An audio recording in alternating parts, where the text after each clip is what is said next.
Hi, I'm Harold Bell, and this is the Legends of Inside Sports and the Way We Were.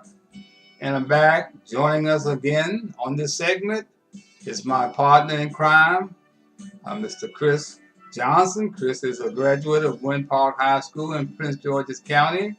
Uh, he attended Delaware State University, and he has his own group, rock group called the Cortland Experience. I would like to welcome once again Chris Johnson. How you doing, Chris? Great. Thanks for having me on. Like I said, thanks for the shout out. Like I said, with the band last night, we did a great benefit last night for Baltimore Public Schools and raised some money for those kids. And it was a great time. So shout out to Chris Masters, wrestling superstar, who came out and hosted the event, and it was awesome.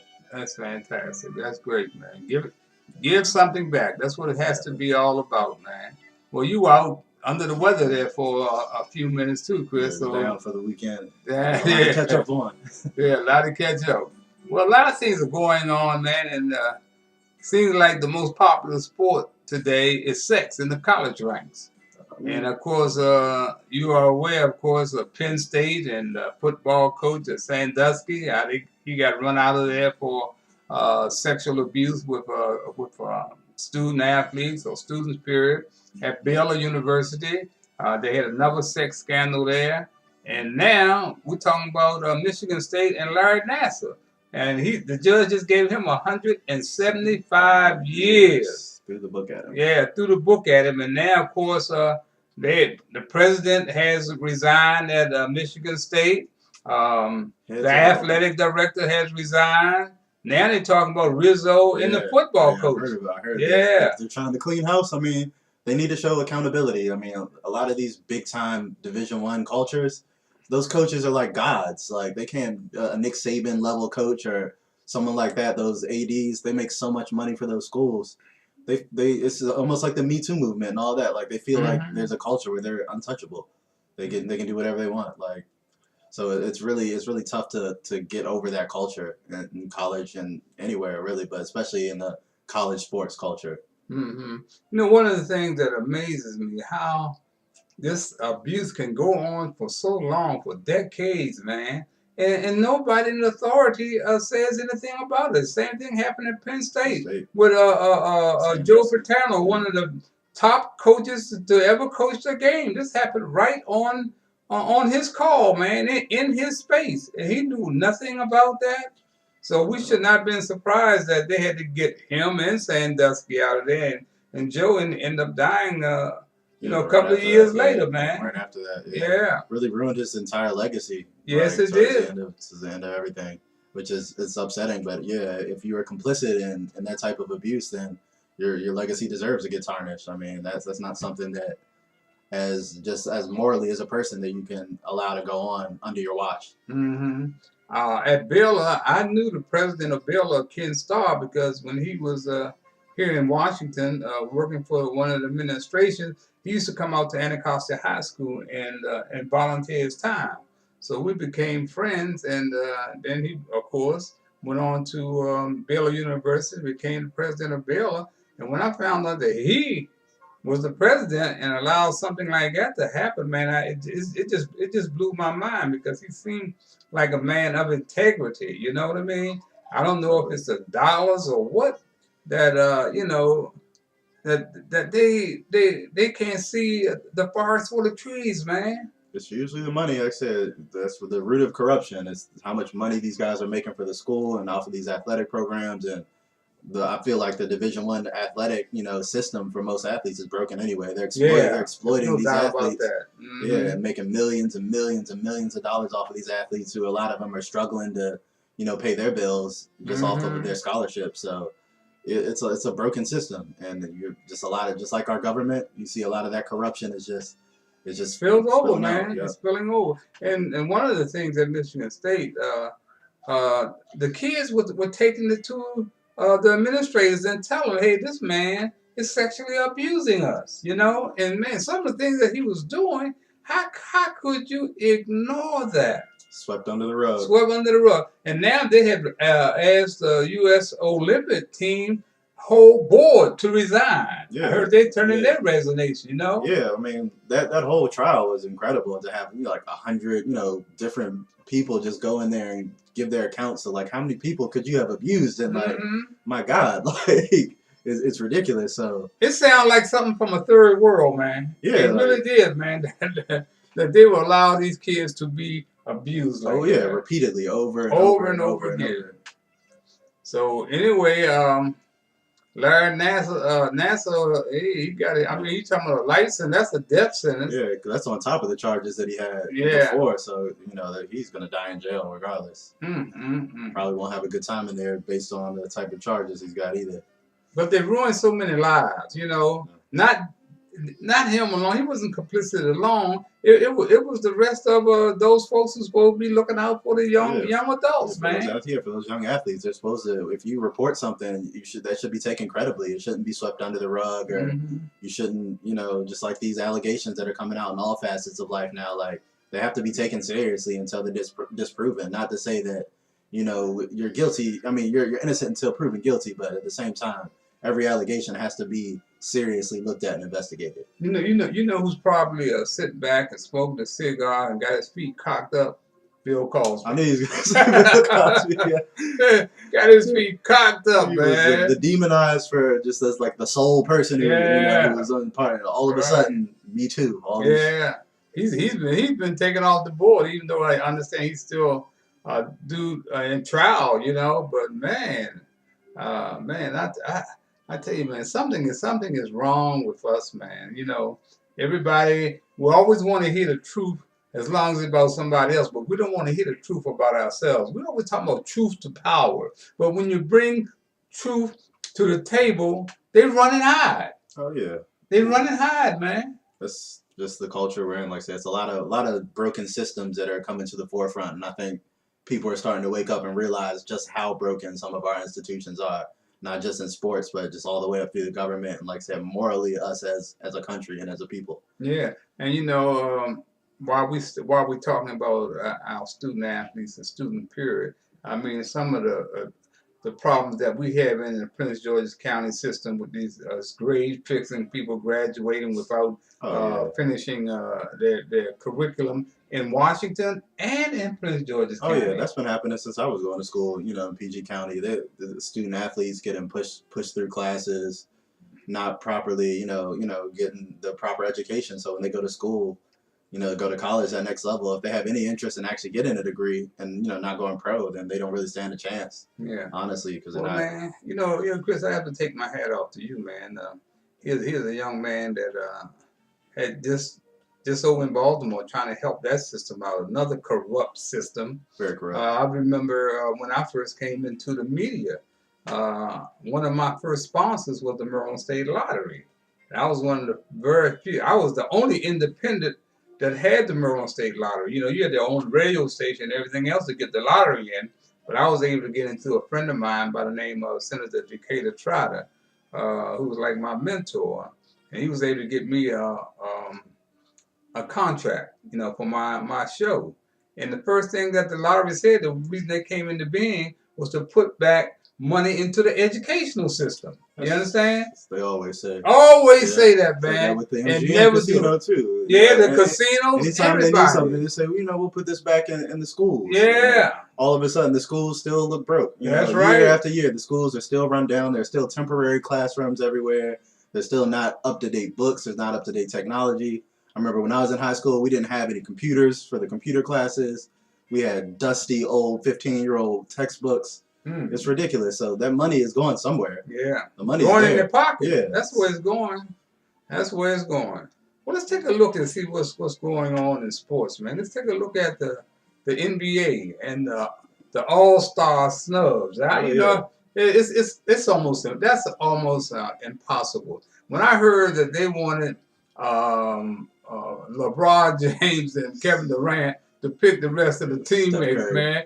That was ridiculous, man. That was a joke. I think they're just trying to spice up the format because it's kind of been, not as interesting the past few years. The All-Star game used to be kind of like the first half was like the playground stuff, and then the second half was an actual basketball game. But it seems like the past few years, it's been no defense, but it never has turned into an actual basketball game. Yeah. So I think they're just trying to spice it up and get a little bit more excitement and buzz on. I don't think that's the way to spice it up. It'd be too much buddy.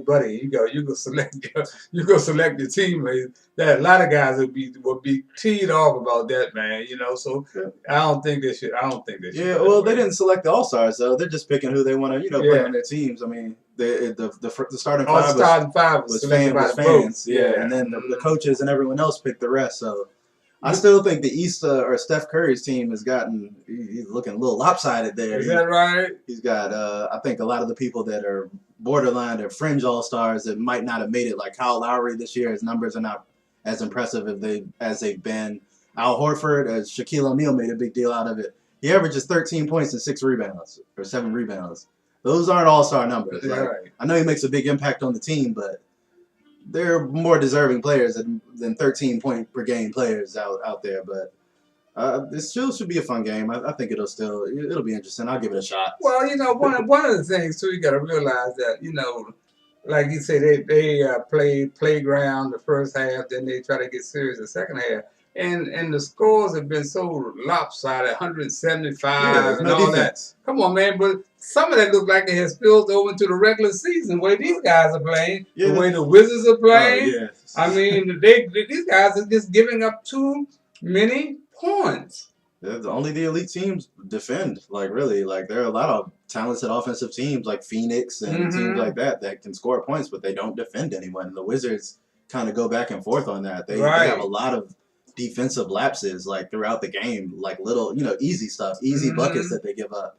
Yeah, so, you can never predict the Wizards. They jump out by 20, 25 points, but that don't mean nothing until the final bell rings, man, to see who's going to win. Because a lot of times they just become lackadaisical, man, and let the teams catch up. And I really believe on any given night that the Wizards can beat almost anybody out there, man. Yeah. Yeah, they definitely are that wild card team, and they've been struggling with that consistency, getting blown out by the Mavericks and all these teams recently. And they've got 2 All-Stars. They finally got their 2 All-Stars, but it's not helping right now. You need some help from your front court, and you need, like I said, that consistent defensive intensity and not just when they want to. Speaking of the 2 All-Stars, Bradley Beal and John Wall, have you heard that they're beefing? That there's beef going on between them? I've heard there have been rumors like that over the past few years of them, how well they play together, how long they actually get along. I don't know. They seem in front of the camera they seem fine. They seem like their games would very well complement each other. They seem like they're the perfect type of backcourt to want to play together. So I don't know if it's something personal, if it's something behind the scenes, but something doesn't look right with the chemistry on the team. One of the things I've been hearing those rumors too, but I try not to deal with rumors unless I'm there, and I very seldom hang around the locker rooms or hang around these guys.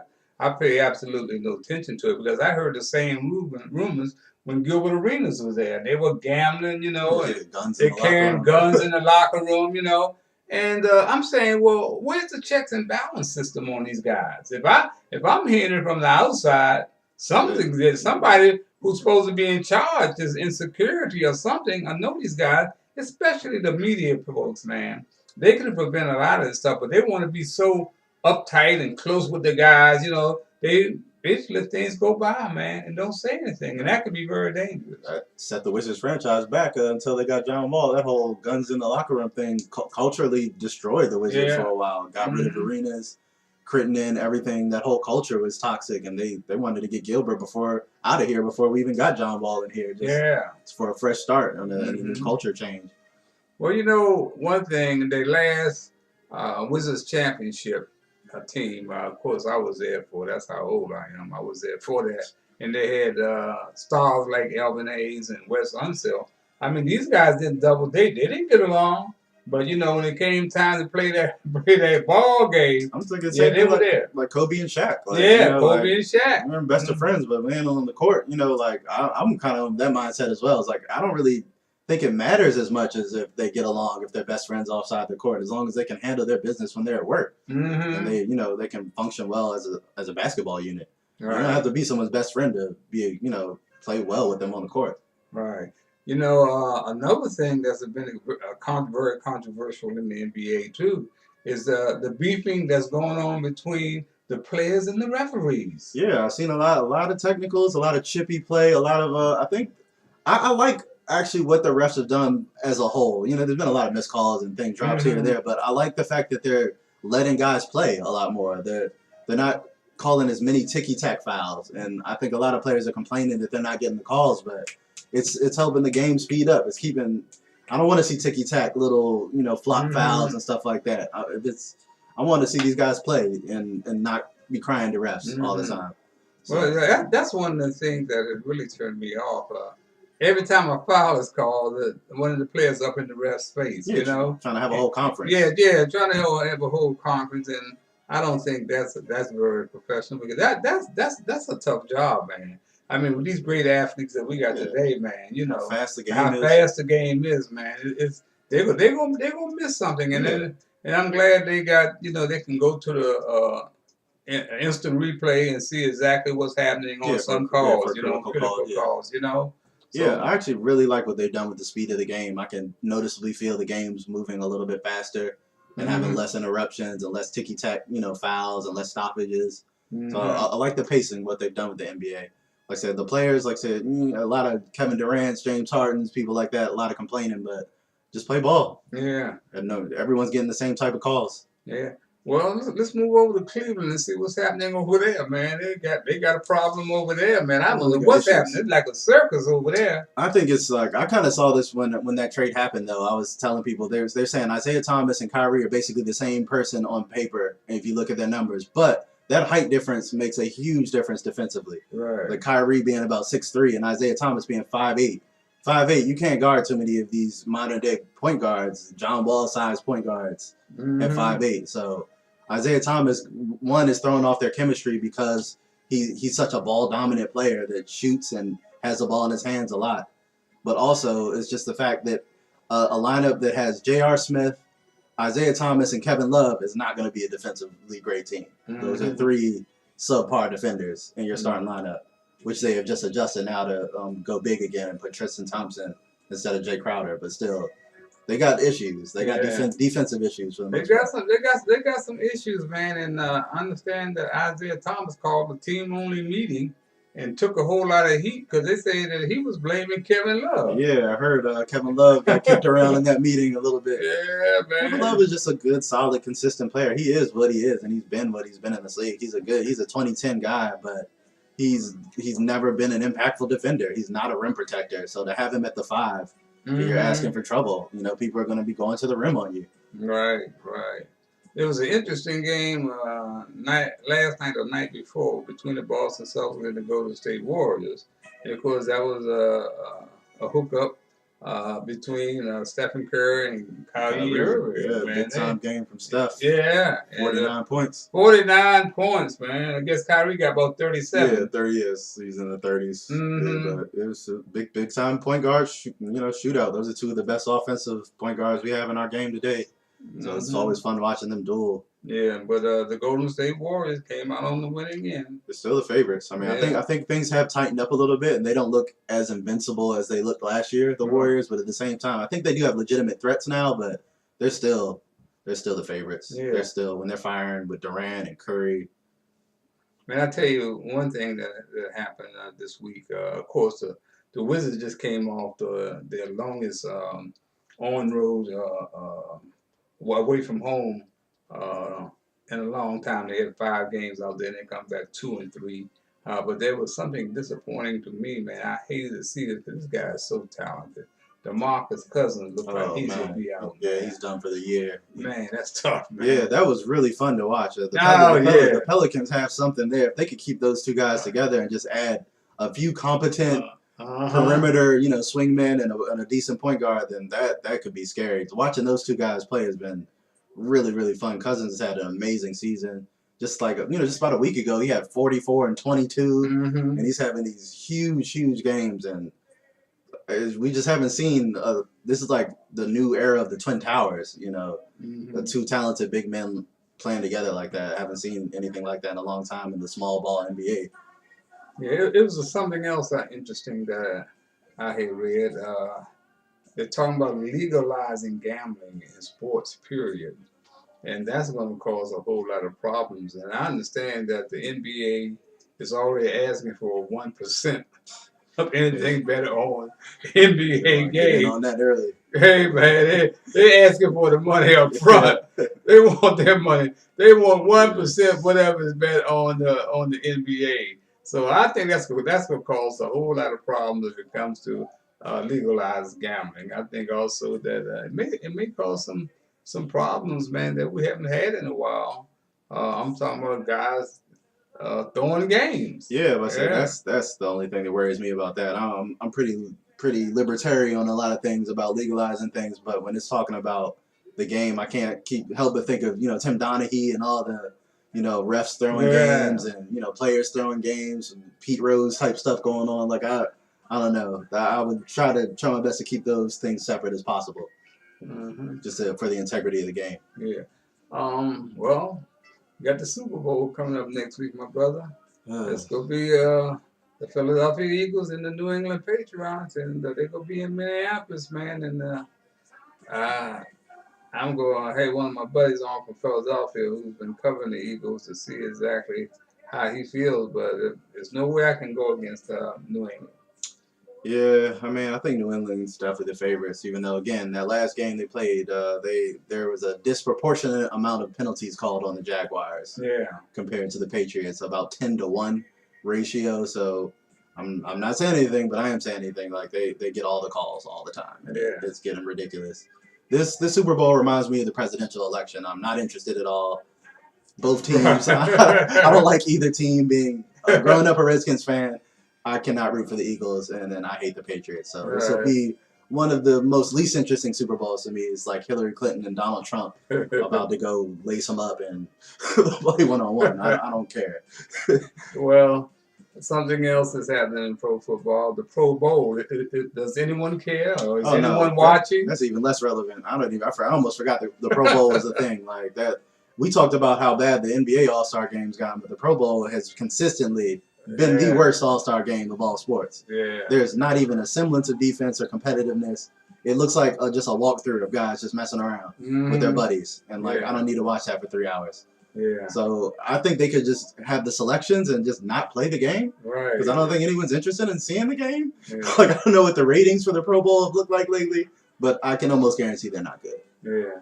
Chris, what about this XFL is on the way back. See, Mr. McMahon's coming back with the XFL. Well, my first thoughts initially was I thought this could actually be a good opportunity, to come in. The NFL is kind of struggling right now. They have all these controversies. You can maybe bring in players like a Kaepernick or somebody, But then I remembered who runs the league, and it's Vince McMahon. Yeah. Who is a big-time Trump guy. He's a big-time, He's already talking about he wants to force all his players to stand for the anthem and all this. I was here we go.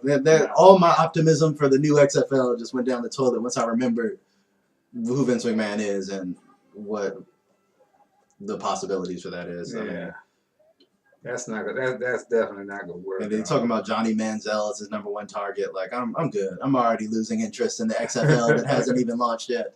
Yeah, that's good. That's good. That's gonna be. That's good. That's gonna be interesting. Like I said, a lot of things are happening. Let's move on to politics now. What about of course the Democrats caved into Trump on DACA? What was that all about? That was probably the most pathetic thing I've seen in my entire life was the Democrats trying to negotiate with Donald Trump over DACA. Because first of all, DACA has bipartisan 80% support from the American people. So the Democrats are trying to argue for a position that 80% of people agree with, and they can't get one demand met in a negotiation because they don't care enough. They don't care about dreamers. They pretend to care the same way they pretend to care about black votes when they need black votes. They say, "Oh, vote us in because the other side's so racist." But what are you going to do for the black community? Or what are you going to do for these people? The Democrats never can articulate anything other than the Republicans are bad. The Republicans are bad. They're racist. They're this. But they have no plans. They have no conviction. They have no vision. They have no action. And it's disgusting to see that dreamers, people brought into this country as children that had no choice in that, are being used as leverage for a useless wall. He wants funding for a wall that Mexico was supposed to pay for, and he's willing to deport basically innocent children, people brought in here as children for that. And it's the Democrats, if they can't fight for something with 80% popularity, then what are you there for? Like, what? I don't understand. That's the resistance. The resistance, so you got nothing but Mitch McConnell's word, then you got nothing. It's really just disgusting. Well, we got the first State of the Union with President Donald Trump coming up on Tuesday night. That should be interesting. I think I'm gonna watch that. I'm gonna watch that. A lot of people may not be interested, black folks, but I'm gonna watch that. I think it'll be interesting. It'll definitely be interesting. I want to watch. The only reason I wouldn't want to watch it just because I know how much that president loves the ratings, and I just will stick it to Trump and have him have some terrible ratings for his State of the Union because I know that'll bother him. But other than that, yeah, it'll be engaged to see what they're talking about. But there's nothing going on in Washington right now other than Trump's getting his agenda through because the Republicans have no morals and the Democrats are not strong enough to fight for their constituents. They're scared. They literally said they're scared to fight for these issues because too many of them are up for re-election. Right. Well, you're not going to get elected anyway because you're not fighting for your people. So Democratic Party has a lot of work to do. They got to do better. This is not a resistance because you're resisting nothing right now. Mm-hmm. Well, Chris, as we get out of here, I want to take time out to send my deepest sympathies out to my friend, really one of the people that I really care about, a guy that's really been instrumental in the success of kids in trouble and inside sports. Sam Jones lost his wife, Gladys, a few days ago. I think it was on Friday. And I had just spoken with Gladys about it was during Thanksgiving week. I remember because I called her and asked her to tell Sam to call me because a friend of Sam was in town from California and I wanted to hook them up. And she sounded good, but I got news. I got the news yesterday at the funeral and the celebration of life for the one-armed bandit, Gary Mays. There was a guy who was speaking. His name was Sam Jones, and that's how it came up that Sam had just lost his wife. But speaking of Gary Mays, I was really disappointed, and I should have known the lack of coverage for an icon, a legend. This guy's known around the world. Around the world, there was no local coverage whatsoever, and they can't say that they didn't know, because I send my stories out on Gary Mays 2 weeks to all of them. James Brown, David Aldridge, the local guys. I mean, local guys who are national now. Michael Wilbon, Kevin Blackstone, you name them. Colbert King, Cortland Malloy, Bruce Johnson. All of them knew about this brother, but nobody showed up to do a story on this local. It did the same thing with Fatty Taylor. So I'm saying, folks, you got to be careful who you're reading, because there's a lot of fake news, and we got a lot of people out there that just going through the motions. They just got a job. They just got a job. And for Colbert King to attend Dunbar the same time that Gary Mays attended Dunbar, plus I put Colbert King on the telephone with Gary about 8 or 9 years ago, telling him that we were going to do a Black History thing, tribute to Gary Mays. And he swore that he was going to do something on her. Put Gary on. Let me talk to Gary.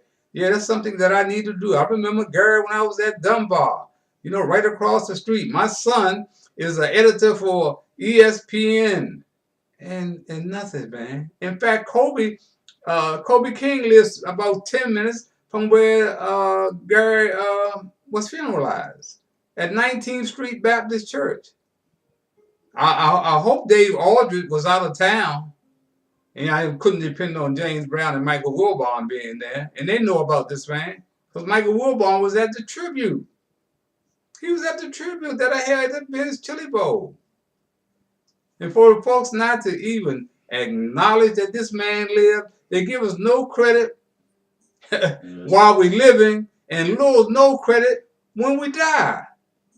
Sometimes that's the most dangerous thing, is no coverage, Yeah. Not even negative coverage. The fact that they won't cover you at all. At all, yeah. They call it, I guess they call themselves blacklisting me. I could care less. And I got enough newspaper stories DVDs. I'm known all around the country, and so is Gary. ABC News, not BET, not TV1, but ABC News covered us about 8 years ago for Black History Month. In fact, let me play that right now. Just play it for 2 minutes. Let me play this for you. Just to give you some idea of what's happening. At Ben's Chili Bowl in Washington, D.C., they're serving up more than chili cheese fries and hash-smoked hot dogs. Patrons are also being treated to a helping of D.C. sports history.